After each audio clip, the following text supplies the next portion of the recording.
Welcome to Tea Time with Alice. I'm Alice, and this is a experimental video series I'm doing in 2024 where I make tea and I talk about whatever I feel like talking about. And I wanted this one to be a little bit more intimate, which is why I'm closer to the camera. So we're trying that out. Today I made some Earl Grey tea, and I honestly don't know which brand it is. It's just, I've had this loose leaf Earl Grey in my cupboard for probably way too long. But I added a little milk.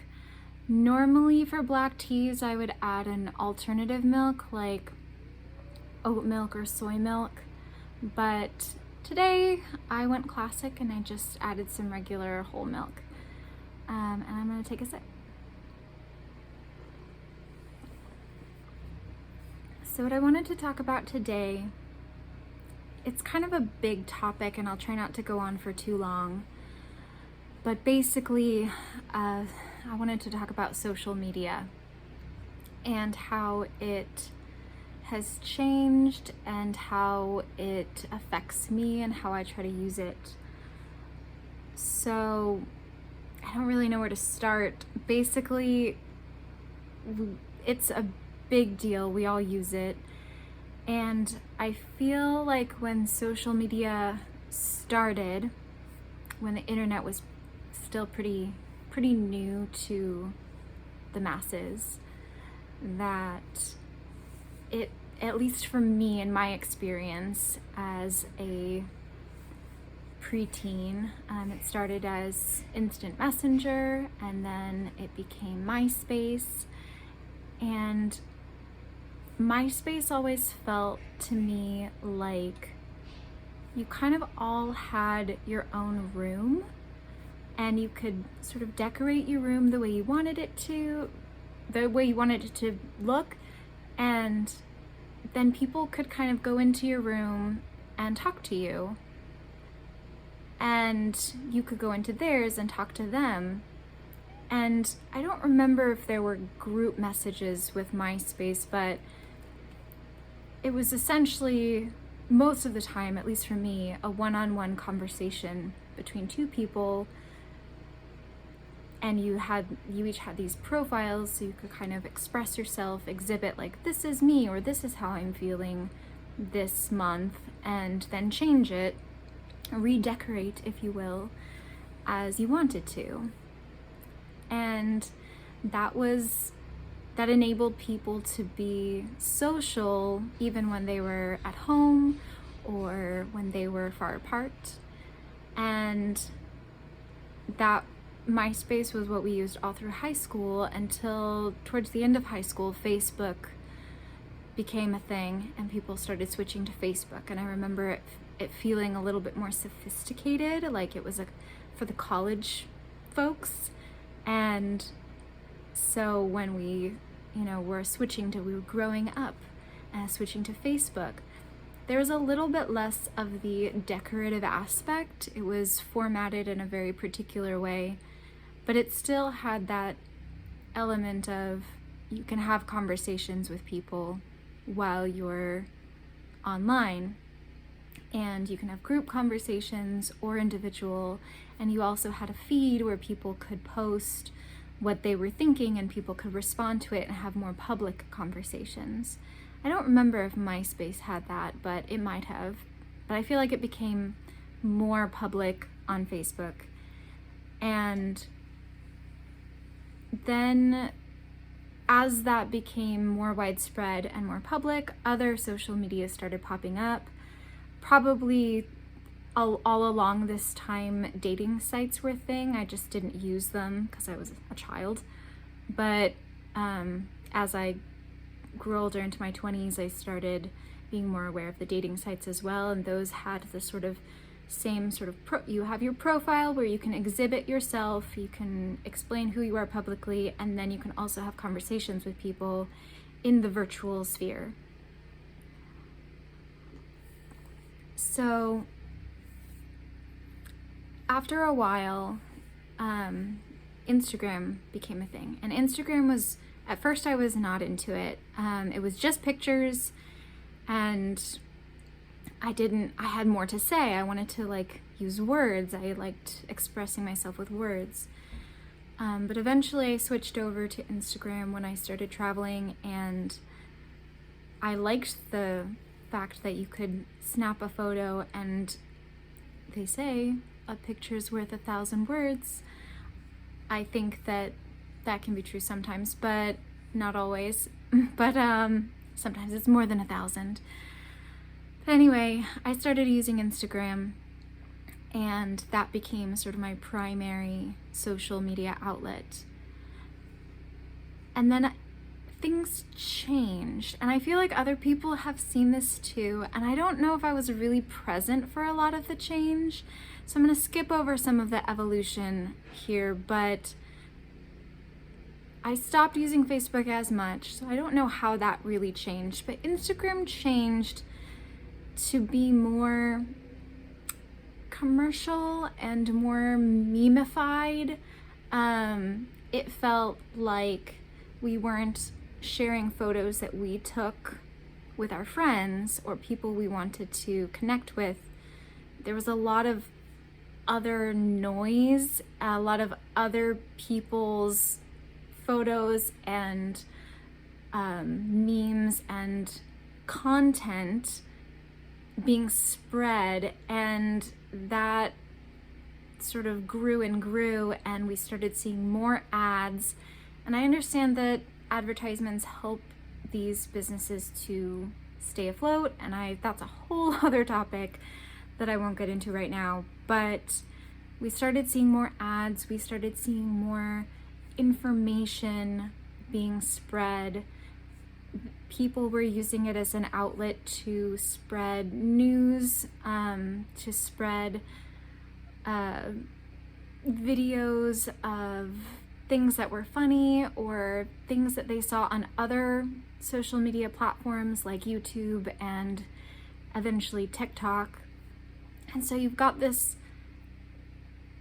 like new job called a content creator or an influencer, and there's probably a difference between those two that I'm not super in the know about, but it seemed like it was becoming less of a way to express yourself with your friends, a way to share things with your friends, and more of just a way to spread stuff. And on the one hand, it inspired artists and other actual creators, people who like to create things, artists, musicians, filmmakers, photographers, all sorts of those kinds of creative people, to have an outlet to spread their creations. That was a lot easier to get to thousands, tens of thousands, etc., than just having their own website and hoping someone stumbles on it, or going out and trying to network with people. Like, there's only so much you can do in person. So social media helped these people become more widespread and share their own art, and that was really encouraging. And I think that that's a cool thing, but I also think that because the online world is so oversaturated with stuff that sometimes even those things get lost, and sometimes even those things get buried underneath other more advertisement-like content. And that's a shame, I think. And for me, it's a little difficult to figure out where I fit in, because I am an artist and a writer and a musician, but I'm not a professional at any of those things. So a lot of people who are a professional creator of some kind use the online world to help monetize their creations, whether that's to spread the word about a show that costs money, or whether that's making a video that gets them money depending on how many views it has, regardless of how it works, whether you're using it more of an advertising and networking tool, or whether they're actually making money from what they're posting directly. It affects them a lot more than it does me, who has a day job and that's how I get my money.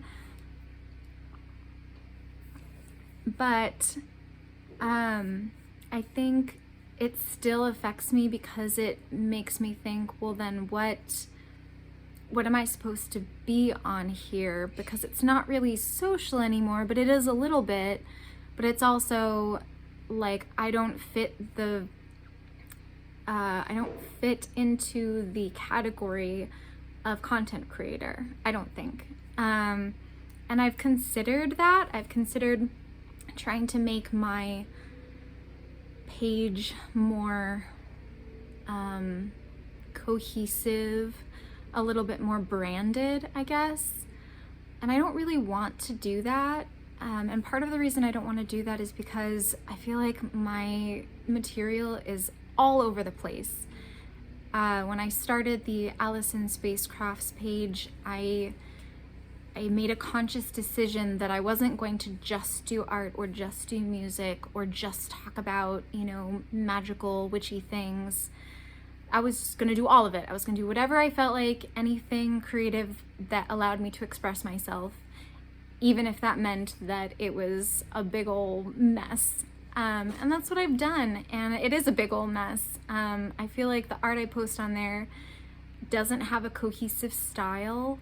I sometimes will do black and white drawings, sometimes I'll do watercolor, sometimes I love drawing animals, but sometimes they'll be more realistic, sometimes they'll be more cartoonish.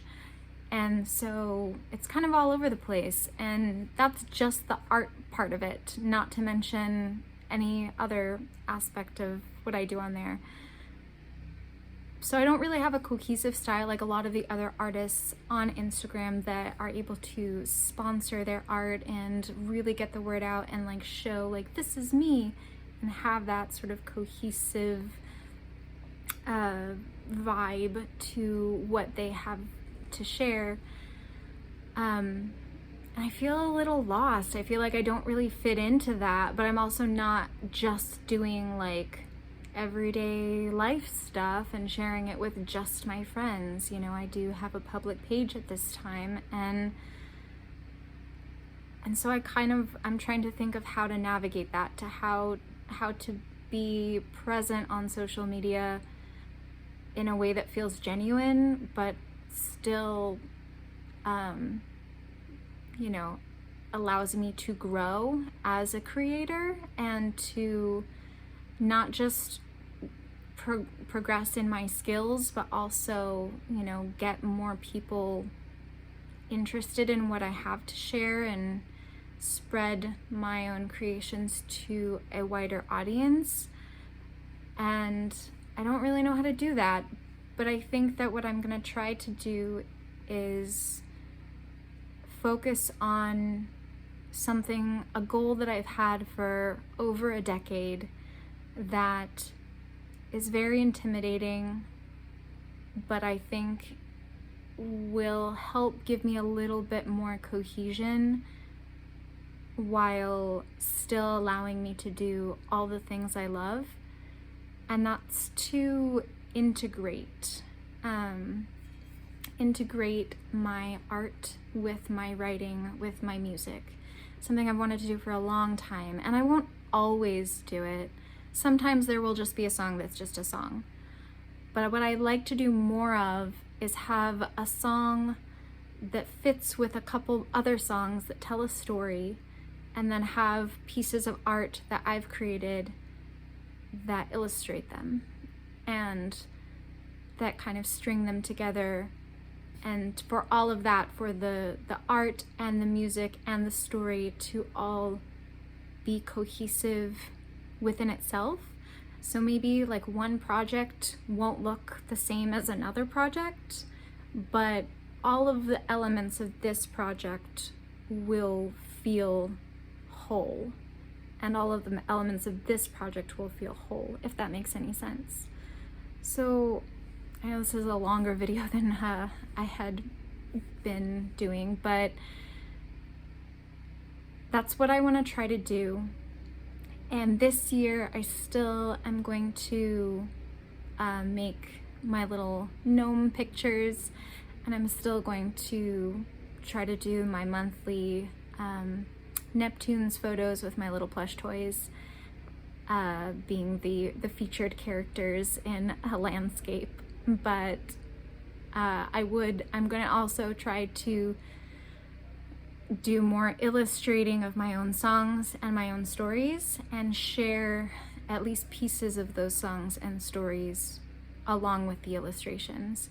And it's gonna be tough because I feel like I'm not a good enough artist to do what I actually want to do, but that will be good practice, and kind of help me be a little more in line with what I've been wanting to do for a long time.